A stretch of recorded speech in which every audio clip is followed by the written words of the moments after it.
There are names spoken only in whispers, names that carry the chill of the grave.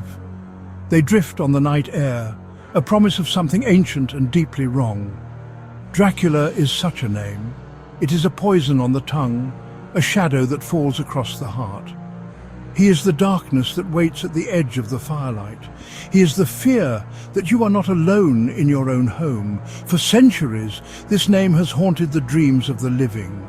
It speaks of a terror that does not die with the morning sun. He is a monster, yet we cannot look away.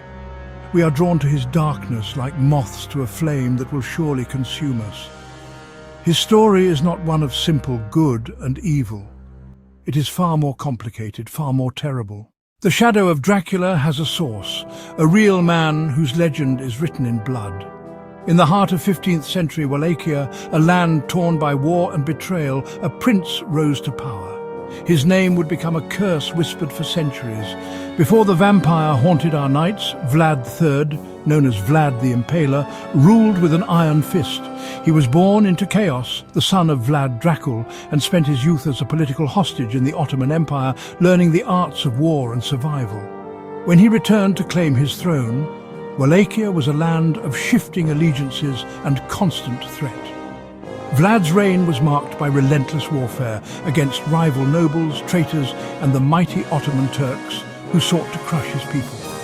Vlad's cruelty was legendary. He impaled thousands, enemies, criminals, and even the disloyal among his own people.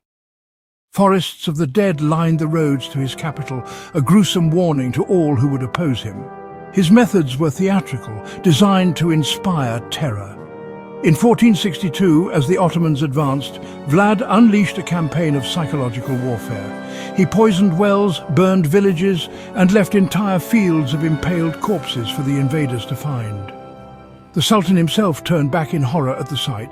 Vlad's enemies called him a monster, but to his people he was a necessary evil, a shield against invasion. His brutality kept Wallachia free, but at a terrible cost. The rivers ran red, and the land was haunted by the screams of the dying. The name Dracula meant the dragon, for Vlad's father belonged to the Order of the Dragon, a brotherhood sworn to defend Christendom. But in the local tongue, Drac also meant devil. Vlad became known as Dracula, son of the dragon, son of the devil. His rage was so great, his thirst for vengeance so deep, that it seemed he could not be contained by any grave.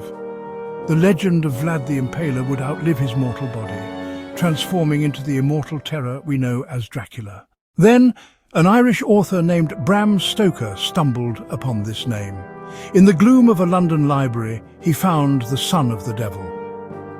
In 1897, Stoker unleashed his novel, Dracula, upon the world. His Dracula was not merely a brute, he was an aristocrat, a count of immense wealth, ancient lineage, and hypnotic charm.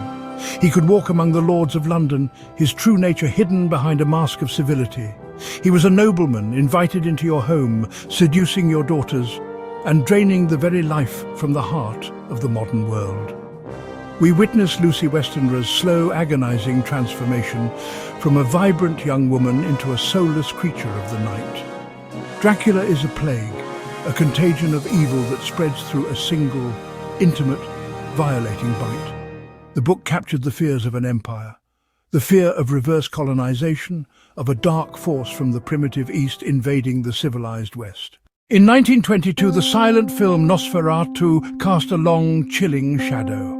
Count Orlok emerged as a grotesque, rat-like figure, his claws and fangs embodying pure nightmare.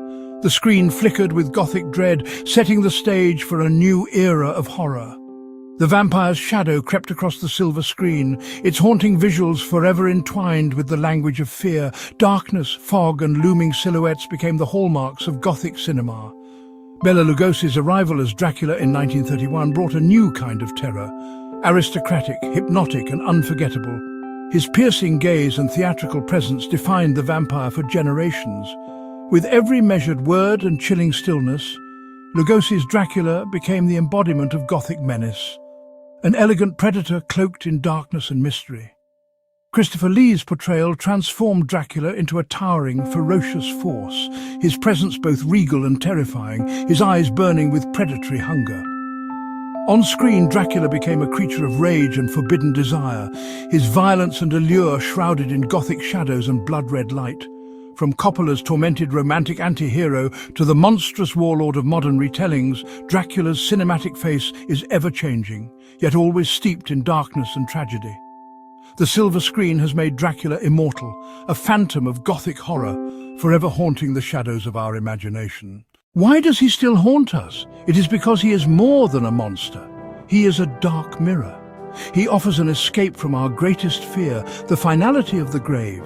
He promises eternal life. But this gift is a terrible curse, paid for with the blood of others and an eternity of gnawing, insatiable hunger. In a world that demands we follow rules, Dracula is the ultimate rebel. He bows to no king, no god, no law of man. He possesses hypnotic charm, superhuman strength, and command over the creatures of the night. The legend of Dracula endures because it is infinitely adaptable. Each generation remakes him in the image of its own deepest fears. He is the perfect monster. He is not a mindless beast. He is a fallen angel, an intellect twisted by an eternal curse. He represents the chilling idea that the greatest horrors are not those that come from other worlds, but those that are born from humanity itself. He is the whisper of the shadow, the prince of blood, the phantom on the screen. He is Dracula, and he will live forever.